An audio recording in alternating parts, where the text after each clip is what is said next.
Welcome in, everybody, to Fantasy Pros. This is the Fantasy Football Podcast. It is me, Joey P, Joe Pizzapia, and joining me today, a very special guest, Dan Harris, has graced us with his presence, and Andrew Erickson is here as well, and hopefully you're with us for the duration because we've got a great show for you today. We're going to be doing our postseason awards. That's right. It's time to start handing out that hardware, and we're also going to talk about our hits and our misses of the 2021 season. Also, we're going to play a little game called Double Down, and whether or not we want to double down on some of the predictions that went right or the predictions that went wrong in the 2021 season. But what a miraculous finish to the season here that we've had. I know some of you, as we're recording this, still have some championships to be decided on Monday Night Football. But Dan, I want to check in with you first, buddy. How many championships did you take home yesterday to impress all of your family?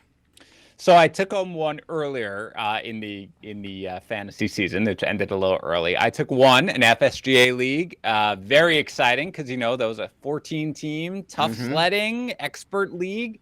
But that was really it. But my son, thankfully, representing the Harris brand, is on the verge of winning the Fantasy Pros Kids League, so long as Nick Chubb does not outscore Najee Harris by 12 fantasy points tonight. So knock on wood there with that one. It's funny you mentioned that because that's what I'm waiting on tonight. The big money guillotine league that I've made all the way to the end to. Remember I told you I'm the big underdog in the last couple weeks? Well, I'm still alive. We are tied 162 to 162.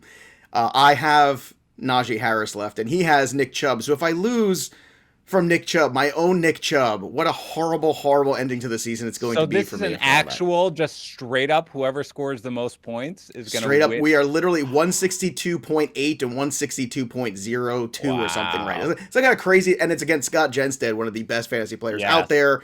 So I'm just happy to be there. But it's funny, I have Jamar Chase in that league. I picked him up this week because it was the guillotine, and I was like, I'm already behind. I'll play Chase. What do I have to lose? Well, apparently I have everything to gain. And the funny part, the other two championships I had, I lost to Jamar Chase, and I lost to Joe Burrow. So basically, here it is. Can that one Jamar Chase that I have left on my side actually carry me over? So I am staring at 0-3 right now. We'll see how it all goes. I don't know. But Andrew Erickson, how about you? How'd you make out on the championship Sunday?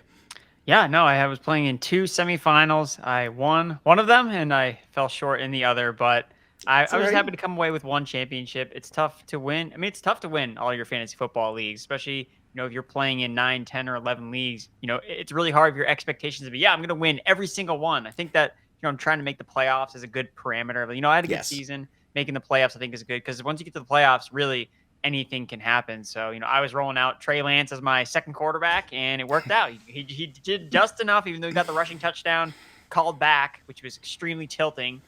Pulling my hair out. Come on, Trey Lance. Come on, man. But it all worked out in the end. And, I got some fat stacks coming my way. Nice. You know what? I think that's loser talk, though. I mean, it's championship or bust, Erickson. I mean, come on. Let's make the playoffs nonsense. No, you guys got to win the whole thing. Otherwise, it means nothing, right, Dan? And I do have to say that I lost to my nemesis, Justin Boone, in the Fantasy Pros Dynasty Invitational. And the worst part was, my team just trying to find him. I was joking about it on our waiver wire show last week, Joe, where I was like, oh my God, Dare Ogunbowale, please save me because my running back situation is so terrible. And they did, and I put up a great score, and he had every player that went nuts yesterday. So I lost to Boone. So really everything else, when you lose to Justin Boone, everything else in life, frankly, is meaningless. So I'm just going to be a sad sack on this one. Oh, and I remember being on a show last week, a couple weeks ago, actually, before Christmas, and we were talking about that. I said, no, you want Dan to get to the finals, right, and then beat him. He did. And now I got to talk to him. I didn't realize that was that actually happened. So now I'm gonna go talk him a big virtual high five. And it is 2022, and we are turning the page, so to speak. And in the spirit of doing that, I think it's very important to kind of also let everybody know some huge news. And we should all be very excited for our dear friend Dan Harris, because Dan Harris has got an opportunity here to get his dream job. And you would think his dream job is working with Joe Pizzapia every single day. Apparently, it's not. I thought it was. It's part of the reason I came here. But at the same point in time, Dan Harris has worked very hard his entire life. And an opportunity, not in fantasy sports, not in sports, in stuff they call real life, which I am very unfamiliar with, but every now and then I dabble in. Dan Harris has been offered the dream job, chance of a lifetime, and he is going to be taking that and moving on here from Fantasy Pros. And on behalf of all of us here, I know I've only been here for a year, just about. I know Andrew's been with us for, football season right now, but these last 2 years have been very tumultuous at times for this company. And you have come in and you have been such an incredibly positive influence and such an incredible statement of work ethic, such a leader when I think we all needed one the most in times that were very emotionally difficult, very complex at times intellectually, all of the above. Dan Harris, you have gone above and beyond, I think, anyone's expectations. And I think everyone from the very top of this company to even a peon like myself has got to just be kind of in awe of you and what you've done here. And I got to say, just from my personal standpoint, I am so happy to be part of this here. And I am so grateful to have worked with you, even though it was for a short period of time, because I have so much respect for you. And this is going to be probably the last nice thing I say to you for a very long time. So take it in while you can. But Dan, I think you owe it to the audience to kind of say a little something here, because 2022 Fantasy Pros is going to be without you, but you are always going to be a part of this company. You're always going to be a part of our hearts, and you are always going to be a part of why we challenge ourselves to be better, because, I thought I was a hard worker, and then I met Dan Harris. And Dan Harris is just off the charts, and it's inspiring. And I got to say, this last year has been so much fun and so wonderful in every way. And I just want to say thank you on behalf of myself, all my co-hosts, and everyone here at this company from all sides of this company, because I think you have all of our love and respect. Thank you, Joe. I appreciate it. Yes, this is, in fact, my last week with the company. Friday, we are recording this on a Monday. And it'll be interesting to see how many people continue to listen now, Joe, now that the year is over. Because if I tweet out the news on Friday and everybody freaks out about it, we'll know that nobody's listening to this podcast anymore. But yeah, it's my last week. As Joe said, it is an opportunity completely unrelated to the fantasy sports industry, which is where my life was for my entire life, basically, coming in. I have nothing but love and affection for this entire company, for everybody who works here except you, Joe. I am going to miss everybody, of course. I'm not passing away or anything like that. Like, I'll still be around, and everything like that. But yes, my time with this company ends at the end of this week. So I appreciate the kind words, Joe. I love our audience. Everybody is so passionate. I hope we won you some fantasy championships this year. But in the meantime, it's our last show. Let's have fun and go out on a high note. I agree 100%. And speaking of going out on a high note, I want to remind everybody, you can also watch this podcast on our YouTube channel. So head over to youtube.com/fantasypros so you can get a good look at Dan Harris right now before it's gone, and just drink it in. And then make sure you click that notifications bell, because we've got quick hitting videos. We're going to have amazing draft coverage coming up. So successful last few years. We're going to do great things this year with it. We're also going to have baseball content starting soon. Our betting content's growing at bettingpros.com too, so you can check that out. But everything, we have our YouTube channel. So there's a YouTube channel, our regular one there, Fantasy Pros, so please subscribe to that. We've also got the MLB channel at Fantasy Pros MLB, and Betting Pros as well. So we're here for you, full service, 365, 12 months out of the year. So make sure that you're checking all of that out. And also, this is that time of year, too, where we're giving out the hardware, and Trophy Smack is one of those great places where you can get the most amazing belts for your league. You can get hats made for your league. You can get T-shirts, all these things, and it's supposed to be fun. And I think what I love about Trophy Smack, and I've got a couple of these bad boys here myself, a couple of these belts, the quality of what they do is bar none. It's so good. And on top of it, it really kind of adds to the mystique of your fantasy league, whether it's a trophy, a belt, or just a silly mug or something like that. They can do all that stuff, and it's part of the experience. So enhance your experience over there with Trophy Smack, because those guys do a great job. So head over and check that out. And lastly, for everybody out there, and I know a lot of you have been asking to, what can we do? You could still go over and do something really nice here at the end of the season, whether it's donate a part of your winnings if you'd like. I know a lot of people are doing that this year, which is so kind to Mike Taglier's family. You can check out that GoFundMe page we have set up there, and we'll, continue to tweet that out there at any given time here. If you have trouble finding it, just hit me up at Joe Pizzapia 17. I'll send it to you. Or you can even go check out our shop at FantasyPros.com. /shop, where we have the Mike Tagliere, Remembering Mike Tagliere collection. So all of the stuff there, the Tag Strong shirts and all that stuff we've got, that's all out there and available. And actually, I've got one myself here. And this fun little hat, this little Tag Strong hat has been here on the show the entire season. It's been right here. And I just want everybody to see it right here. So all this stuff, Dan's got one too. So Tags has been on the show the entire year. You just don't realize it. He's been directly behind me this entire time, probably yelling at me, telling me to shut up because I'm an idiot. And I love that, and I miss that. So Tags has been here, and if you want a little piece of that too, make sure you head over to our shop again and check that out. And all the proceeds go to Mike's family. All right, let's do some awards. Let's give out some hardware. Andrew Erickson, I'm going to start with you for the big one. Let's start with Fantasy MVP, and you can define this however you want. And hopefully you define it the right way, termed by me. So let's see what you got here, buddy. Yeah, for me, it's Cooper Kupp. I think that he has been a stalwart in basically every single championship-winning roster. It's between him and Jonathan Taylor, just in terms of how your league is formatted. I think in PPR leagues, I think that he is the number one scorer in terms of points per game this season. So I think in standard leagues, Taylor has the edge because of the 20-plus touchdowns that he's had this year. But, Cooper Kupp, he was a player that, we all could have drafted. He was going late enough in drafts where if you had given the advice or were like, I'm getting Cooper Kupp in this draft, you would have taken him in the 4th round every single time in every single draft, because he was kind of in that muddled area with a bunch of other wide receivers that, we all kind of saw with similar lights. Or I'm speaking for myself. Cooper Kupp was not someone I was, pounding my chest for. I was pretty, I thought there was upside with him with Matthew Stafford. Obviously, I thought there was a quarterback upgrade, but I still had Woods. I think I had Woods ranked ahead of him. And I look back at my rankings, I'm like, oh my God, imagine if I just had drafted Cooper Kupp instead of Robert Woods. Well, you're right, though. You nailed it, Andrew. We all had a shot. And I'm with you. I liked him, but I didn't think, oh my goodness, I got to make him a priority. And what a mistake that turned out to be for all of us. But yeah, in half-point PPR, he's at 21.7 fantasy points per game. The next closest receiver is Debo at 18.4. So, he just, and especially as a receiver, for him to be so consistent, 0 dud games, catching touchdowns. And it's like Matthew Stafford's hasn't even been always that good either. It's really been Cooper Kupp, and he's doing it with other receivers in the offense. He's just been absolutely locked and loaded. And he has been, a driver. If you had him, I find it really hard to believe that your team didn't have somewhat of success. Even if the rest of your team was just kind of mediocre, all you needed was Kupp, and you were pretty much ticket to the fantasy playoffs.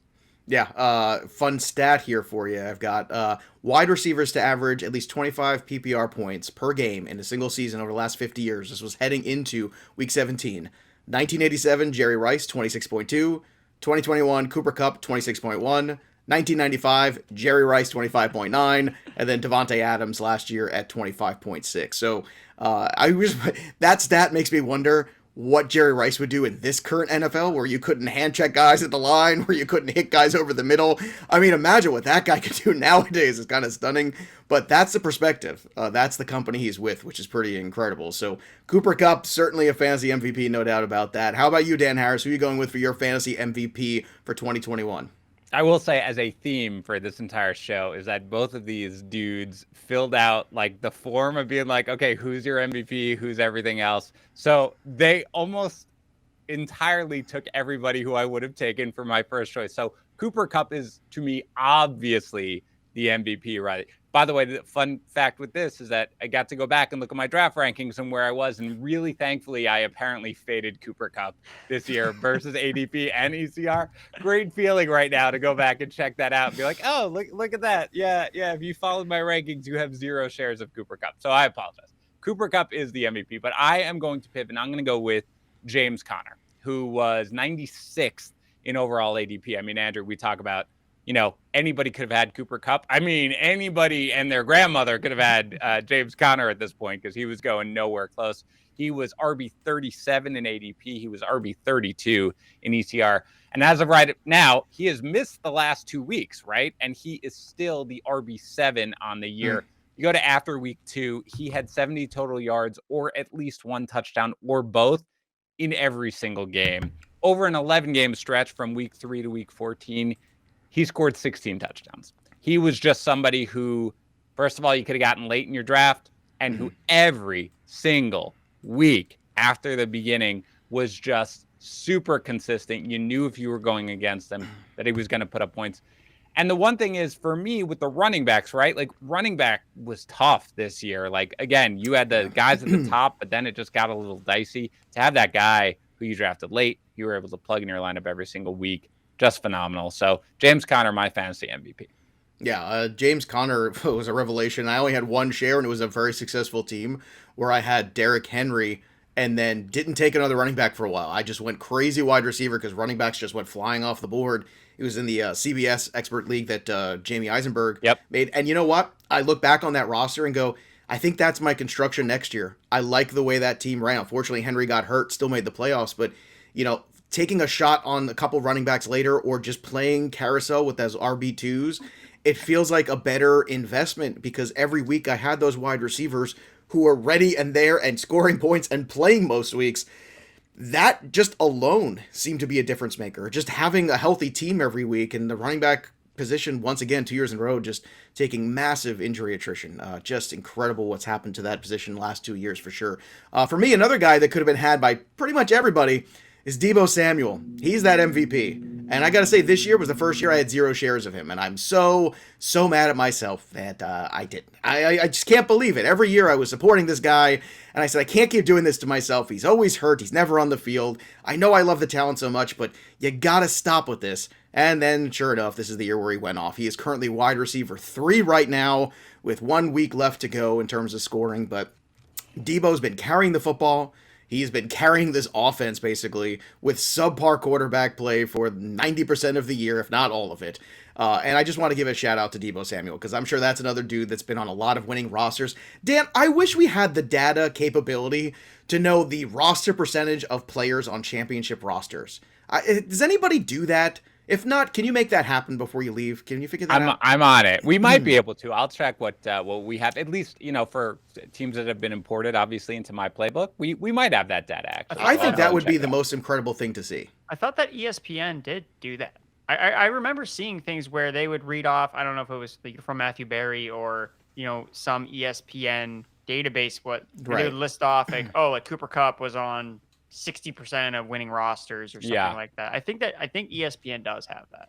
Yeah, the thing with ESPN is they're mostly 10-team leagues, like so it's a little different. But I will say, Deebo, man, I don't know about you, like I was all in on Brandon Ayuk, like I was all in on the receiver coming up with this, but Deebo, I did not see coming. Well, there's a recurring theme we're talking about, you know, especially with these receivers and even the running back. It's like, okay, so little ambiguous backfield for the running back, but in a good offense. Wide receivers kind of ambiguous, coming off a bad year in a good offense, and the same thing with Cooper Kupp. You know, other receivers in a good offense. So draft good offenses, guys. Oh, wow. What a concept. Draft good offenses. You mean that I wouldn't have done well if I had a lot of Giants on my roster this year? Is that I mean, look at all the landmine wide receivers. It was all guys on bad teams, like McLaurin, Robinson, as we'll kind of get into. That's something too, and I think we tried to stress that a lot this year going into the season, which is, you know, if you have a tiebreaker between 2 players that you like, go with the better offense and the better quarterback. Especially, I always go to the better quarterback too, typically when I can, because that does kind of win out. And I guess in these situations we're talking about, you know, when you have the better offenses, they're going to move the chains, they're going to be on the field longer. The more you're on the field, the more that breeds opportunity. And sometimes it is that simple. For all the data analysis we do, Andrew, sometimes it's that simple of, good teams score more points, good, fantasy, Joe like that is really the Neanderthal look at it, but it's kind of true, isn't it, Erickson? Yeah, no, it's spot on. And you look back here, you look at some receivers that went ahead of, you know, like Mike Evans, for example, because in the projections and just kind of how you would scope it out, you know, Mike Evans did not project for a really high target share in that Tampa Bay offense. But when injury happens, he's still catching double-digit touchdowns. He's going to have another 1,000-yard receiving season for, I think, like, the 8th year in a row. Yeah. And it's like, of course, Mike Evans is going to be a wide receiver 1 when it was all said and done. And really, you know, we should have been factoring that in more of instead of, oh, well, McLaurin is going to get 150 targets and Robinson's going to get 150 targets. And who cares? Because that didn't really help them either. So. All right, let's go to the opposite end of the spectrum, the fantasy bust. I'll start with this one. DeAndre Hopkins is the one for me. I thought he was one of the safest guys on the board, somebody you could just lock and load every single week.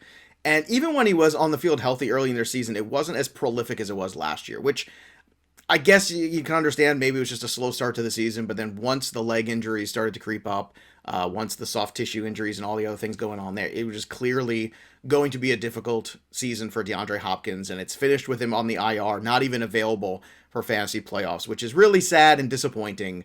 So I'm just going to put all my sadness and disappointment into DeAndre Hopkins and give him this award, and I'm going to cry into this trophy and hand it to you there, buddy. Dan Harris, who's been your biggest disappointment? And don't say me. You've already said that well, before we started. To be fair, you have been my biggest disappointment, but not from a fantasy standpoint. It's Zeke. Zeke. So this is weird, right? Because he's actually the 6th overall. Yeah, that's what I was gonna say. How can you do that? He's still sick. I wanted to make him. Wasn't that his ADP kind of too? Yeah, it was exactly his ADP. All right. Okay. Quiet down over there, everybody. I think there's a couple of things. Number one, this goes back to something that Tags used to say, which was remember Tyler Lockett last year? If you rostered Tyler Lockett, right. you were miserable, right? You had 3 good games. 3 incredible games, and then and Lockett was like a wide receiver 1 last year, and Tags would always, constantly say I don't care where a guy ended up at the end of the season. I care about what his season actually was. And Zeke's season was crap for the most part. I mean, he's first of all, he's 14th in fantasy points per game. All right. So let's at least say what he actually was with that. He has not topped 52 yards rushing since week 6. And from week 8 on, he was the RB 25 in fantasy points per game. And this is the worst thing. And Joe, we talk about it with baseball, right? When you draft a guy who's injury prone, let's say a Giancarlo Stanton, right? To me, that's okay because I'm like, okay, at least most guys, when you're in there, I know you're going to be good. And then when you're out, I can find a replacement player to give me additional production for you. Zeke was the worst part of this because he never missed a game. He kept playing. So you had to keep starting him. And it was terrible. So really, once he got injured, and had whatever the anonymous knee injury sort of was, and he kept playing, you kept throwing him out there, and he was a borderline RB2 for the vast majority of the whole second half of the season. He's like a borderline RB2 at this point. I mean, we talk about how many championship rosters has Zeke in it. This is the RB6 on the season. Show me how many championship rosters or playoff rosters have Zeke on them, because you've got one. He's got one. He was sitting nice and comfortable on my bench this week. So. On your bench. Oh wow! Okay. Is that the one you won or lost? I'm just getting curious. It's the one you won. Yeah, that's what I'm saying. He's benched on your team, which is the correct call, by the way. Also, as somebody, again, and this is part of it, Joe, which we can talk about. You did the Start Sit live stream every Sunday morning. I mean, I know Erickson, you did one during the week. But I did the IG, where IG is rapid fire. I'm crazy. Just I don't know how you do nuts. That. Yeah, it's terrible. But regardless, that's one where it was constantly it would be Zeke or this, and be I have Zeke ranked at RB 13, so it's Zeke, and he was just a constant disappointment. So yeah, I don't care about RB 6. Championship teams, Erickson aside, where he benched him in the championship week. To me, he's a bust. Wisely. Wisely. It was the correct call. Dan, do you remember back in August, all the way back in August, when we did the draftathon? Yes. And I broke the internet when I went on Joe Stradamus once again goes on to another long diatribe about, hey guys, he's getting older. He's got a lot of miles on the tires. It's 6th year in the league. And I hate, sometimes you don't want to be right. And it's funny because you look up and he's still RB6, and that's a great point, Dan, because you're saying, it's still there, but it's not. And the part of the reason he's still 6 is because you didn't get full seasons from CMC. You didn't get a full season from, Chubb. You don't get a full season from Dalvin Cook. All these guys who missed time for whatever reasons. I'm sure, there's a myriad of guys who are I didn't even name just now, who are in that grouping, right? Yep. He really isn't probably RB6. That's going to be something I think is going to tempt people next year, and they're going to say, well, he finished RB6, but I don't know how many running backs wear knee braces that I look at as being successful guys. And he's wearing a knee brace to play right now. And I don't know how he's doing that, but that seems like a very difficult future ahead for him. and a very difficult decision for the Cowboys to make at this point. And I think it's also something to remember, too, when we always talk about it, Dan, of trying to be out on a player a little early rather than to go down with the ship there. So Zeke is certainly a viable one, and I'm glad you pointed it out, because I think you kind of debunked a little rumor here, or a little myth maybe, about what Ezekiel Elliott's season really is at the end of the day.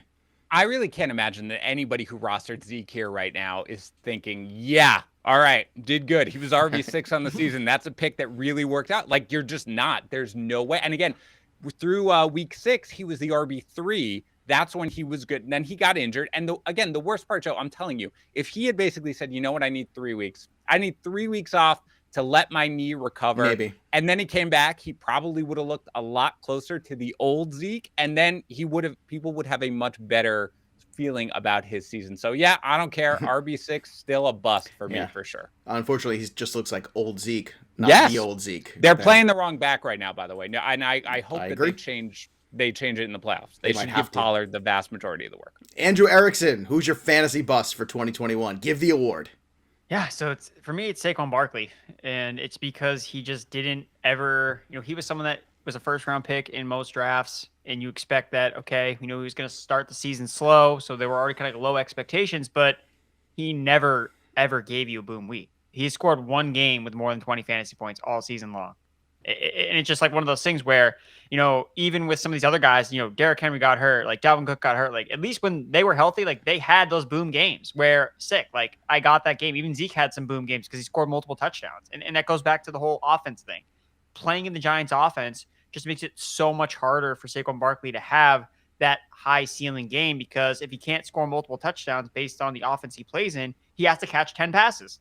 And that's not going to happen because they love Devontae Booker. So it's just, from his own injuries he was dealing with. Now, the second one that happened, that freak ankle injury, was obviously just like so demoralizing for anyone that drafted Barkley, because it looked like he was finally getting back up to health after the ACL injury last year. We saw him rush for 100 yards in Soldier Field, this past week. So that was good to see, because the Giants were like, yeah, we're just going to run the ball. Like, we don't really care if we want to win this game. We're just going to run the football anyway.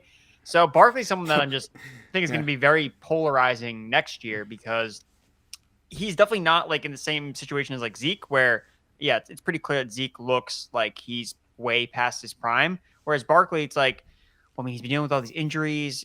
Is this something where it's like a Leonard Fournette, where, okay, like he can get back up to form, like he can return to that first round pick that we saw, his rookie year.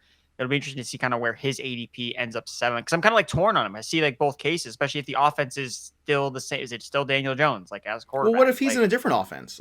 There were rumors about him being shopped around this offseason. So what if somebody comes in and they just tear everything down and he's one of the guys to go? Would that kind of give you a new lease, depending on a good situation or a good landing spot? I think so. Yeah. I think that Miami is a team that looks primed to like switch over their running back. We've seen Tua target the running back position in the passing game. So I think that'd be like a cool fit with them, with Tua. So yeah, just the situation with Barkley, he's not been able to overcome, and it's tough. Sometimes we see situations where there are running backs that overcome, like Swift, for example. He overcame the bad situation in the Lions, but like betting on that happening over and over and over again is a bet I think that you're eventually going to lose more often than win. All right, Dan Harris, Fantasy Rookie of the Year. Let's talk about the kids for a second. Who's your ROI? Yeah, again, this is one where perhaps this is not my first choice, but given what you guys went with, but whoa! It wasn't like somebody picked somebody and you are absolutely correct. The same. You are correct. I picked the same as Joe. Yeah, you did. That's right, because you are not as diligent as I am, Andrew Erickson. No, diligent. Hold on, Erickson. This is the first time Dan Harris has put anything in his show sheet all season. That is very true. I did not want to make it all three of us picking the same person, to be fair, but that's probably the right choice. But my second choice essentially is Najee Harris, who is just as deserving, I think, as whoever anonymous person you will be picking. He's the fourth-ranked running back on the season, right? Just behind Jonathan Taylor, Austin Eckler, and Joe Mixon. And what I loved about Najee is like, his highs weren't like crazy high, right? He wasn't popping off with these like 35-point fantasy games. He was just incredibly consistent from weeks 2 through week 11, either a touchdown or at least 123 total yards in every single game. That's your entire fantasy season, where he is just pulling out constant, solid performances. The 67 catches, right? Like, this is one of the things, guys, where we're like, this is not a good offense, okay? And it was just like, I kept thinking, like, man, eventually this offensive line is going to get him, right? Because he can't possibly do anything.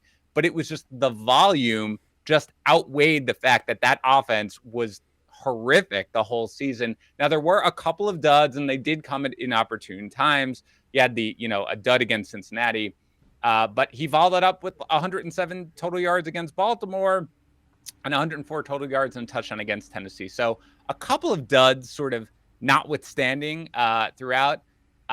He was just incredibly solid, and he did it over like a 10-week period where he just never let you down. So Najee Harris, Joe, was a guy that we had to invest in, and we all liked. Like, we were like, he is worth the price of admission, and he lived up to it. So for me, Rookie of the Year, Najee Harris. It's nice when that happens too, and he's one of the, and I'll tell you, it's one of only 3 times that I've ever had a rookie running back in my first round.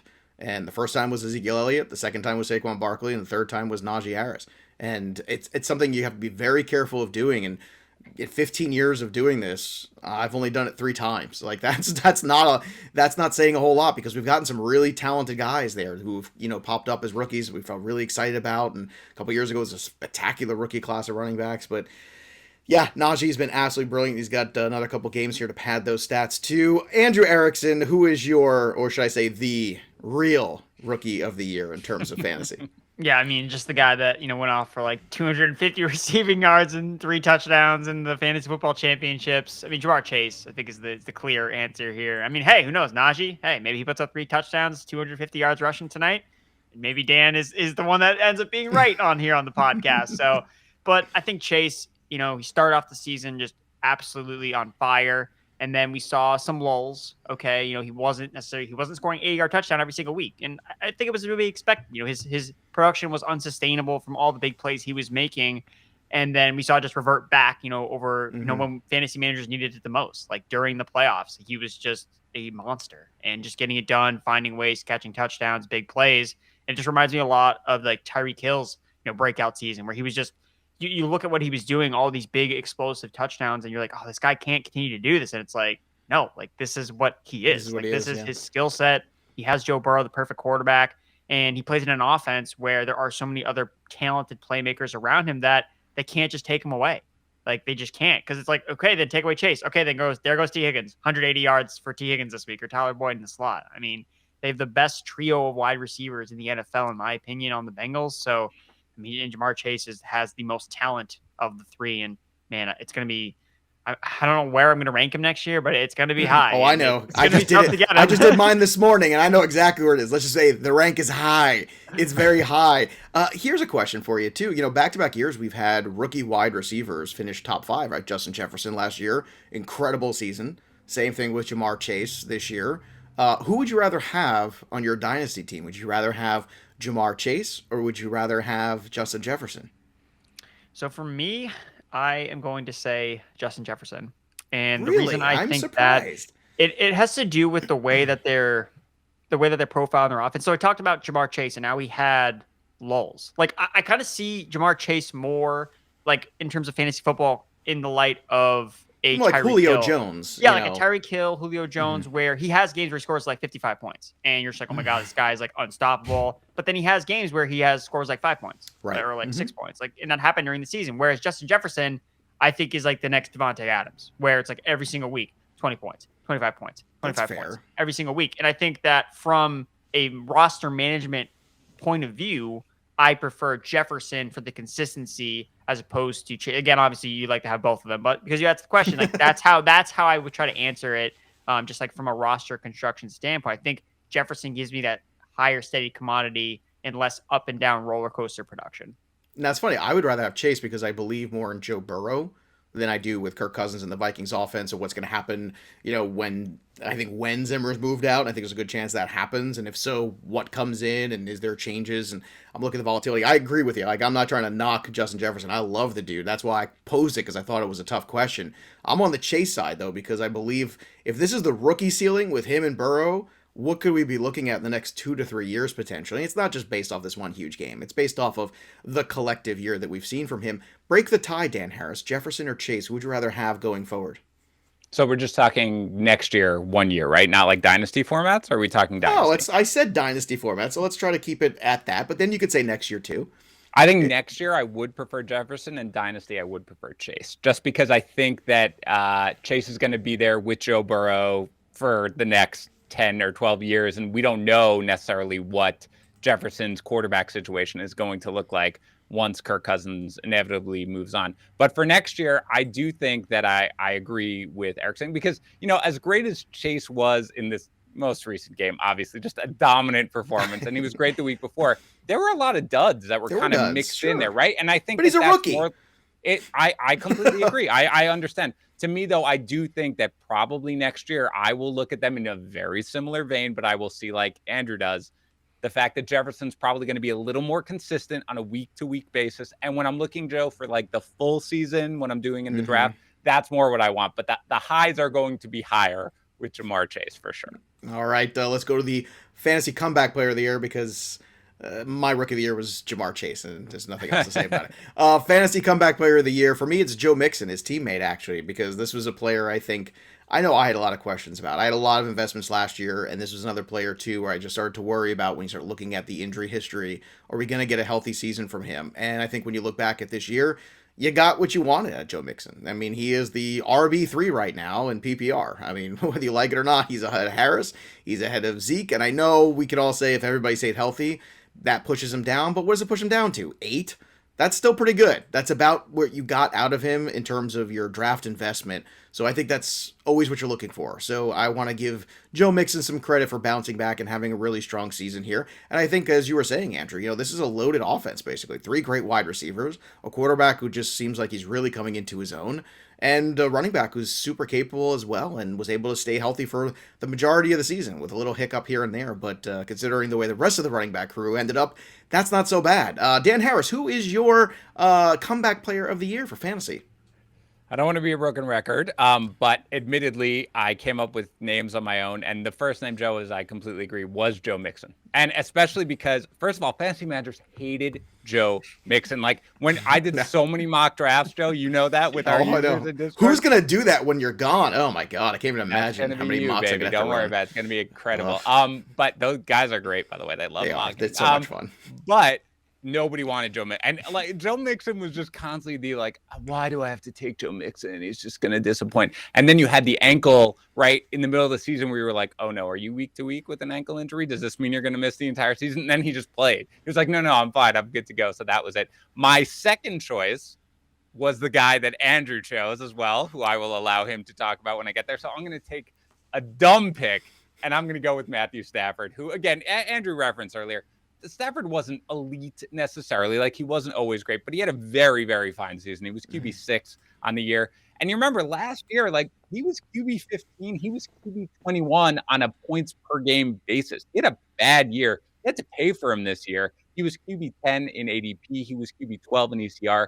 So we beat both of those. And again, he did have a couple of duds, and most notably last week against Minnesota. And that's a killer when you're in the playoffs. I get that. But other than that, he averaged 20 fantasy points per week from a quarterback in a 4-point per passing league. Like, that's his average line was 290, 2.5 passing touchdowns and an interception. Like, that is an incredibly, incredibly solid season from a quarterback that you needed for a guy who was basically really disappointing for a few years in a row here. So for me, he's my bounce back guy. But again, I do think that Joe, absent you taking Joe Mixon, I think that's the correct call. He definitely was the bounce back player of the year. All right, how about you, Andrew? Who is the comeback player of the year in fantasy for you? Yeah, for me, it's Fat Lenny. No, a Slim Lenny, Lombardi Lenny, whatever you want to call him. Leonard Fournette. I mean, he was the RB4, through the first 15 weeks of the season, averaging 15.8 half-point PPR points per game. Another guy, good offense. Yeah, another guy, good offense, ambiguous backfield. Boom. That's right. The key here. And that's the thing. Like, I should have been more on Fournette. Again, we're not talking about our misses, but I guess I'll just, give a little glimmer. I mean, I liked Ronald Jones more, and I just, that was barely bad process on my part. At least I should have just kind of like split hairs with them, because, we really weren't given a reason to lean one way or the other, but maybe the playoff run was for real. And I guess I kind of assumed, the playoff run, Leonard Fournette's ADP will be too high, but that didn't end up being the case. Like, I think that Jones and Fournette kind of swapped back and forth, throughout the offseason, but neither of them were very, very highly necessarily in ADP. You could have gotten either of them at any point. And I always knew like Fournette was the better pass catcher. Just the fact that he was able to become the bell cow in that offense, in the best offense in the NFL, or one of the top 5 offenses in the NFL, catches passes. And we saw that all play out in the playoffs. So I think that, what I want to learn from this is pay attention to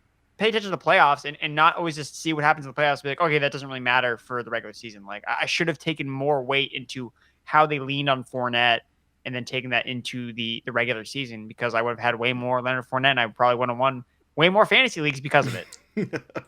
All right, let's go to our last award here. Fantasy Furious. I named this one because I think it's fun to, not just talk about the bust, because the bust make you sad.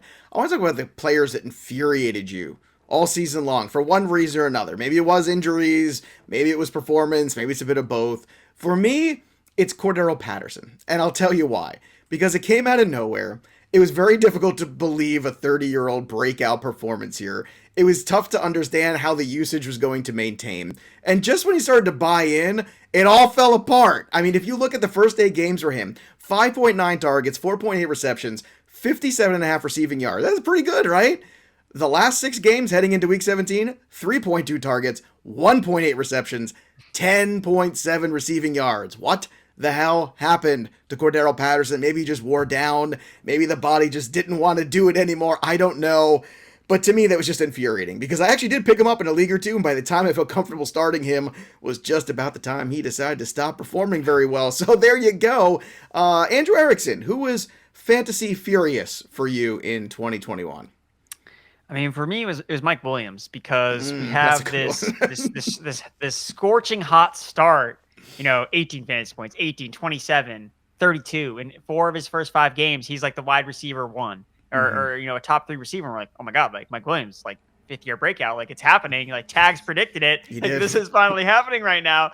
And then he just like craters in production. And we're just like, what do we do? I don't remember another player that, at one point, he was in my rankings as a top 10 guy. And then this past week, he's like ECR 36. And I'm just like, man, like, what do I do with Mike Williams? And it kind of goes back to, he's always been like this. So, seeing that he had the, high-end production at the beginning of the season was just part of the ebbs and flows that is Mike Williams, that, yeah, he's still a boom or bust wide receiver 3, and he just got all of his booms out really very early. So I think that's important to remember, and why he was different than Cooper Kupp. Cooper Kupp's fast start.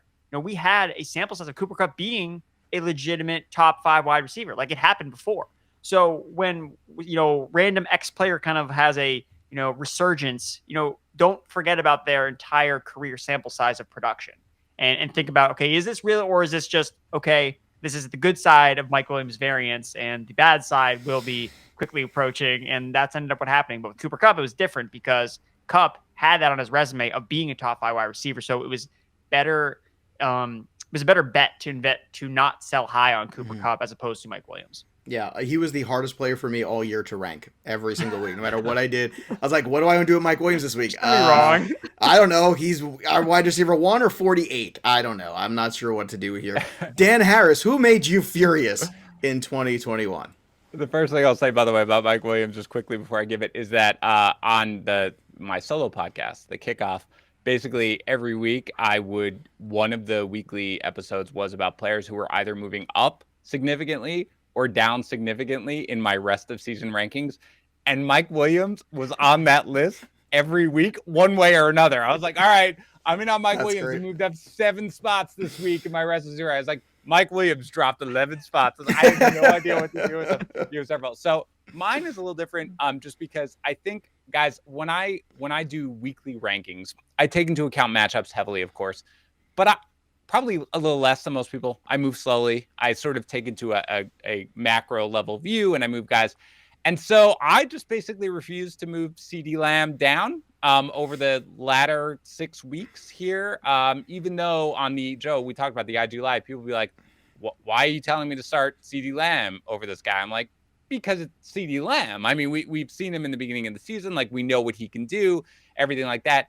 And he just basically did not produce whatsoever. No touchdowns, one game with more than 66 yards receiving over his last 6 games. And I just refuse to not rank him as a wide receiver 1 every single week. So I gave out a lot of bad advice because of CeeDee Lamb. And so he's the one that kind of makes me the most angry. And I should have adapted to it more, but I just didn't. So CeeDee Lamb is my guy for this award. I think the Cowboys need to give him more targets, though. I'm sorry. Like, I don't understand. We'll see what happens now with Gallup. Obviously, I mean, who knows? But the fact that they just moved him back into the slot like full time, I was not expecting that necessarily for him. I think when they go ahead, Andrew. Well, no. I was gonna say, I think you were alluding to it. Like, he should move back out of the slot now with Wilson taking that slot role. Right. But even before, in the preseason, they were kind of mixing in Gallup into the slot. They were moving Lamb a little bit outside. I was like, ooh, this is going to be very intriguing. And then obviously Gallup got hurt. But then they just put him right back in the slot, like, once Gallup came out, and it really hurt his production. So, yeah, he was just a guy who, again, I try to adapt. And sometimes, Joe, like with Cordero Patterson, takes a while to adapt. Yeah. We finally adapt, too late. And then it goes back to the old way. Right, it doesn't matter. Yeah. This one, I just never moved it. And I really do feel like I cost fantasy managers by constantly recommending Lamb over other similarly ranked options, and that almost always was incorrect.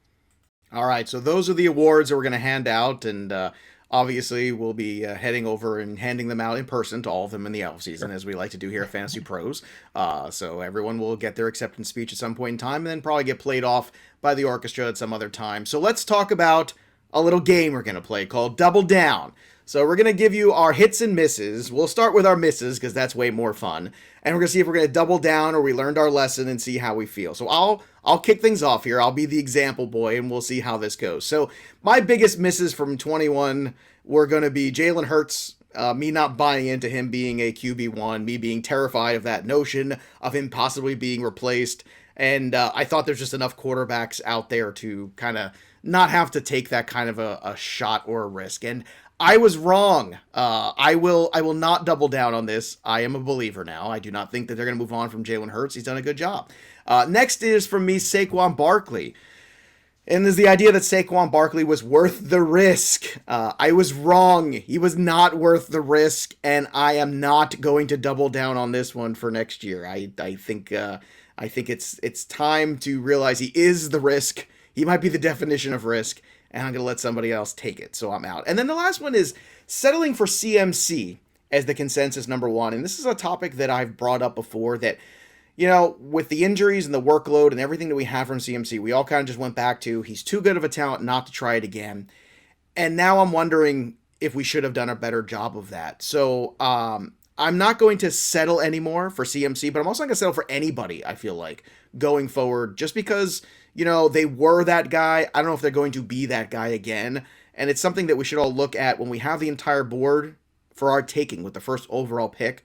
Then maybe a little bit of safety is something we should build into it too. And maybe we should try to get rid of as much risk as we possibly can, because at the end of the day, risk is good, but risk in its place is more beneficial than risk for the sake of, oh my goodness, he could be the number 1 guy in football, but you can't be the number 1 guy in football if you're never on the field, and CMC just hasn't been on the field for the last 2 years. So those are things for me. I am not doubling down on any of these. I've learned my lesson, I think, from all of them.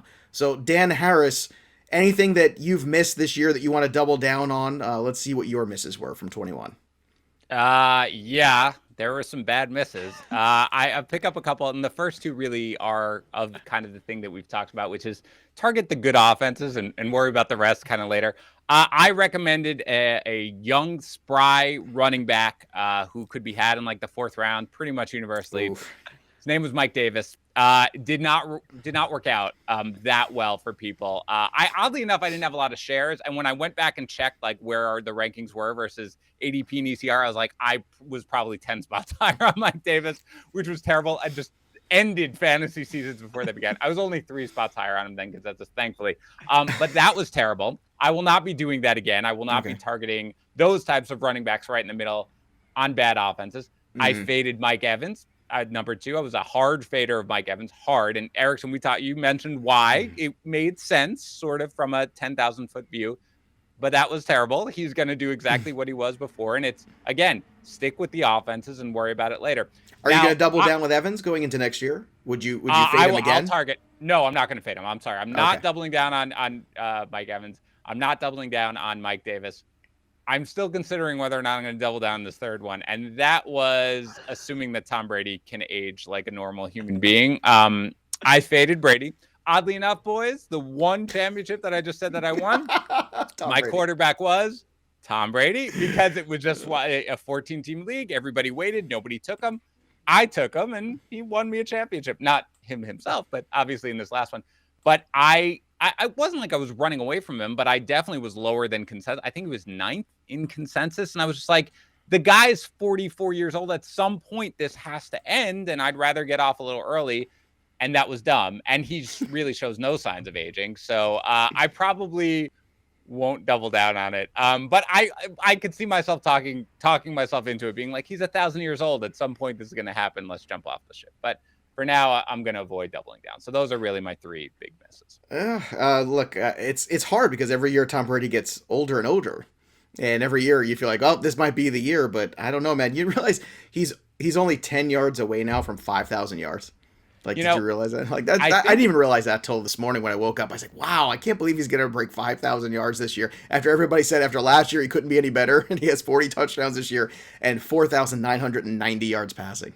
I just feel like if I fade him every year, and because he's insane and loves football so much, he's not going to retire until they force him off the field. So you'd have to think that eventually it won't be somebody going out on the very height of his career like he could at age 45 or whatever. He's going to decline eventually. And if I just keep saying that every year, then that last year it's going to be right. And I could be like, boom, I told you so. So I may still go out and do that. All right, let's do your misses, Andrew, from 21, and how you feel about them potentially in the 2022 season. Yeah, so the first one is just Jonathan Taylor not being high enough on Jonathan Taylor. I only had Jonathan Taylor in one league, and it's because it was a keeper league. So I was begrudgingly had to keep him on my team. But, I was concerned about, Frank Reich and the committee that we saw at times last year, his rookie season, the lack of pass game work if Nyheim Hines is operating at the backfield. And then you had the whole, Wentz is hurt. The O-line has a bunch of issues at the beginning of the season. I just took way too much of that, all those concerns, and just didn't think zoom out and be like, Jonathan Taylor's just, we saw the sample size last year, the 6 games where he was the RB1. I know it was against bad run defenses, but that's what you expect. Like, you expect him to be dominant against those bad run defenses. So, I just was too low on Jonathan Taylor. Zach Moss being the lead guy in Buffalo, I was pounding my chest for Zach Moss as like you a late round. You weren't the only one. There was a lot of Zach Moss people as out like there. a late round guy, a 0 RB target. I like that they used him at the goal line his rookie year, and I thought, okay, they'll take away Josh Allen a little bit more. They use him more Zach Moss, and I mean, over the last couple of weeks, it's just been the Devin Singletary show. 3 straight weeks, double-digit fantasy points. It's like I wish I had. I wish I had Devin Singletary. Man, this guy's been absolutely balling out. So, and really, by the way, there's no way you would have kept Devin Singletary on your roster this entire season. No, don't worry about it. You're good. But still that we still saw a running back emerge, even though the Bills have not been a team that's, really featured their running backs. It's still a good offense, and that's still something that is appealing. And Singletary was going 5 rounds later than Moss. And yeah, there were some reports. Look, we've read enough reports where they've been totally wrong about, especially running back rooms, that it's like, you know what? You just got to take stabs on both different guys and not really just assume that, no, I know it's going to be this player, because you really don't. You really should take sides of both, kind of split hairs, unless you have some insider information about, who the running back will be. And at the beginning of the season, it was Moss, but when he was inactive week 1, it was like, well, that's a huge red flag. That was the best thing. All that preparation for 2 months on Zach Moss and Trey Sermon, and both are inactive week 1. You remember that? We're all looking at each other like, what did we miss? I don't understand. What just happened here? God, that feels like a lifetime ago, doesn't it? When I just brought that up, that feels like forever. Trey Sermon, only a few months. Man. Trey Sermon, remember that guy? Remember? All right. And what's your last one here? What's your last miss of the season? And then this one is just kind of more of a conceptual, kind of like a strategy. So being too high on receivers with legitimate question marks at quarterback. So, I liked Sutton and Jerry Jeudy because, I love the talent. And, McLaurin, Allen Robinson, Kenny Golladay. I just was like, no, the talent will rise above. I don't really care. They're going to see the targets. They're the number 1 receivers in their respective offenses. And, this is something I've been struggling with as a fantasy gamer and analyst. I get so fixated on like, I want the number one in this offense. Like, I always want the number one. It's like, historically, I never drafted guys like Adam Thielen or just number twos. Like, I never drafted like Jordy Nelson because there was always another receiver in that offense. And it's like, no, Andrew, like, you want to embrace these number two receivers because they are cheaper because they're number twos, but they play in better offenses. And that's why they still end up producing. Every year we see duos of receivers, finish inside the top 24, inside the top 12. So, again, those are the guys I was too high on. I was too lower on Godwin, Evans, Cooper Kupp, Jamar Chase, and T. Higgins, like those types of players. Yeah, it was hard to like pinpoint them all as like, oh, the clear-cut number one, he'll lead his team in targets. No, but it was pretty clear that all those guys played in better offenses than the guys I just listed off. So really just, again, harping the point is like draft guys on good offenses. I know it sounds simple, but we fall in love with the targets and the volume and the projections and what they say. It's like, yes, but at the end of the day, what bails you out of, a game where you only see 4 targets? Touchdowns. And that is really what makes the difference. Cooper Kupp and Jonathan Taylor, why are they number one? Because they each have 15 plus touchdowns this season. Yeah, and I'll tell you what, man, this is why I think it's so important to understand the quarterback position. Because if you understand the quarterback position, everything filters through that. And you know recognize who the good quarterbacks are, how that offense is going to run. Everything else looks a lot easier from the fantasy board, and trying to make Kenny Golladay work and trying to make other things work that they're just not going to work sometimes, no matter how hard you want it to, or no matter how hard some of these numbers on a guy like a Sutton might be. But look, we all fell into that trap a little bit, especially a guy like McLaurin, who I don't think you should kill yourself over, because McLaurin is a guy who had succeeded without good quarterback play, and we all thought he was quarterback proof. Same with Allen Robinson, right? And what happened? Those guys just completely disappeared this year.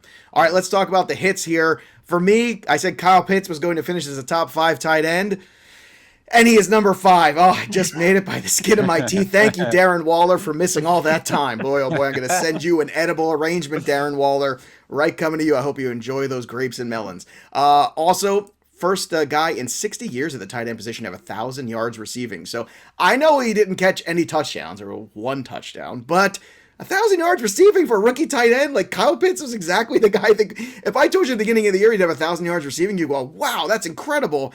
Yes, you would hope for at least half a dozen touchdowns, but it didn't happen.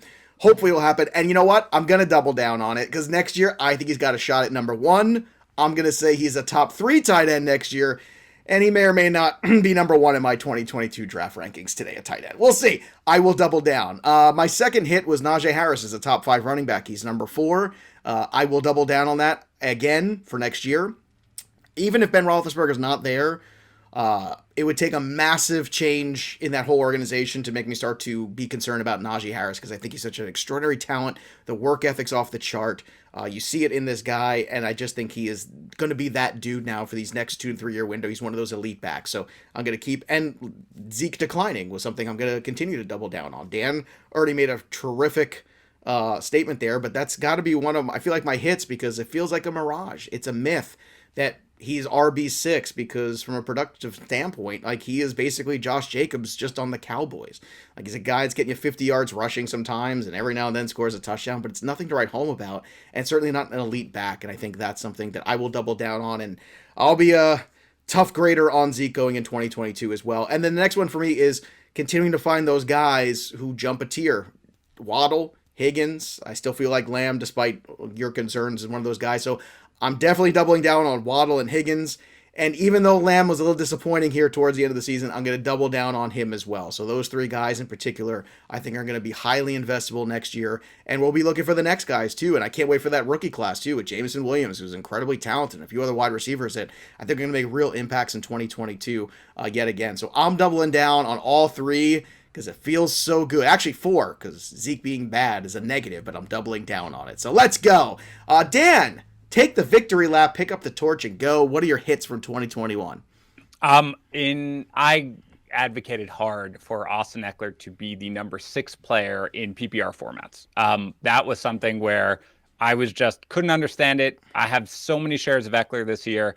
I didn't expect, although running on the ground, frankly, considering that I basically said that one of my favorite prop bets in the preseason was Austin Eckler under 6 rushing touchdowns, which he blew by like 6 weeks ago or something like that. But I was all over him in PPR leagues, getting him as the number 6 overall player, and people were teasing me about it in a good way. I mean, but that was definitely something that worked out, and I Probably won't even double down on that one, Joe. We'll have to move him up higher next year for that one. For you, I will move him up higher for you.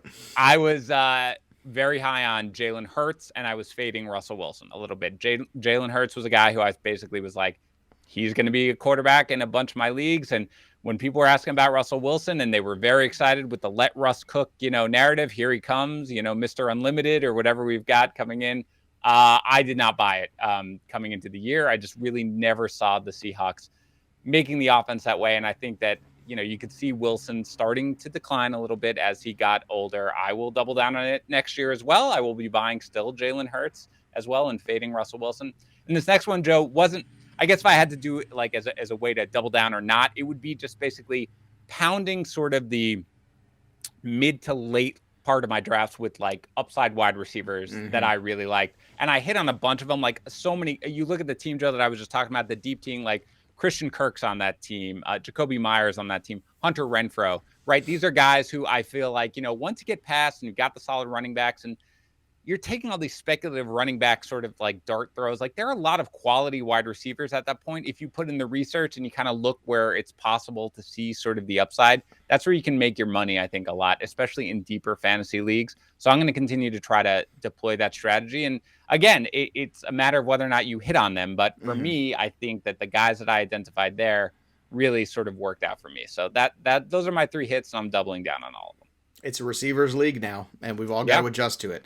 And I think some of us have been slow to adjust to it, and I hope now everybody's coming around and realizing, these guys in the middle, like you're saying, of drafts, you might not think that Jacoby Myers and Hunter Renfrow are very exciting players, but you know what? They're exciting because every week they're putting up points and they're on the field, and that's a big difference. All right, Andrew, how about you? What were your hits of 2021 that you feel good about, and are you doubling down? Yeah, so Joe Mixon, I think, was like probably, when anyone asked me like who's your guy this year, who you pounding the table for, I think it was always Joe Mixon, because I was talking about, he was, ex running back, averaging 20 plus touches per game before he got hurt last year. And, his yards per carry was not, an accurate portrayal of his actual skill if you go back to 2018, 2019. And again, there was no one that was going to take away volume from Joe Mixon. He has a contract. He signed a second contract with his team. And they have Samaje Perine. So Giovanni Bernard was gone. I just thought Joe Mixon was such a smash, in the second round that you could get him. So I loved Joe Mixon. I said I thought he was going to be a top 5 running back, and that's where he is right now in the top 4. He's second in carries.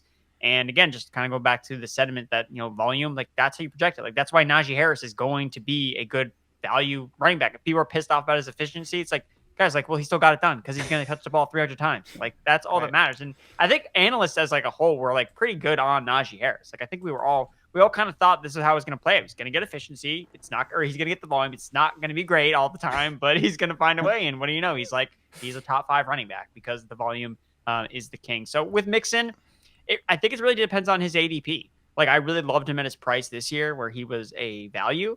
I mean, is he going to be like a top 5 running back? Like, is he going to be the top 5? Like, that might be a little high for me. And the fact that he stayed healthy. And it's just, that's something I'm trying to do more of incorporating this year is, like you mentioned, Joe, McCaffrey, like, has injury problems. Like, Dalvin, like, should we still always be taking Dalvin Cook, like, so high, knowing he always misses games? Like, every single season, like, he misses games. Like, it's almost a guarantee that he's going to miss time. And, with Derrick Henry, like, he looked like he was invincible, and then he got hurt as well. So, I just think that, injuries, I don't think I'm going to just kind of side on, I can't predict injuries. Like, no, like, do some time. Look at the injury history of these players. And it's like, yeah, these dudes get hurt a lot of the time, especially at the running back position. So Mixon was able to stay healthy this year, but there's no guarantee that means it's going to happen for 2 years in a row. So depending on his ADP, I will plead the 5th on doubling down on Joe Mixon. Okay, that's fair. That is fair. Robert Tonyan was a guy I did not like at tight end. He was in that middle tier that I just hate drafting. It's like I want to draft a guy that is an elite tight end, or I want to wait till the last second, because if you did that, then you could have picked up Dawson Knox. You could have picked up Pat Freiermuth. You could have picked up any of these other tight ends that were just available.